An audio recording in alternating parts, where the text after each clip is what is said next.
ಸಂತರ್ಪಣೆ ನಡೀತಾ ಇದೆ ನೋಡಿ. ಆಚಾರ್ಯ ದೇವೋಭವ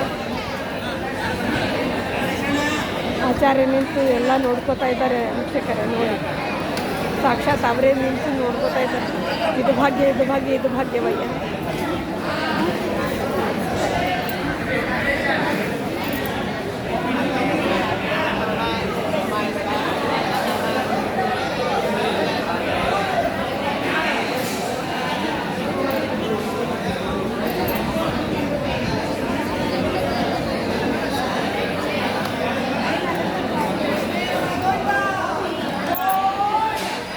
ಇವೆಲ್ಲ ವಿದ್ಯಾಪೀಠದ ಹುಡುಗರು ಊಟ ಕೂತಿದ್ದಾರೆ ನೋಡಿ ವೀಕ್ಷ.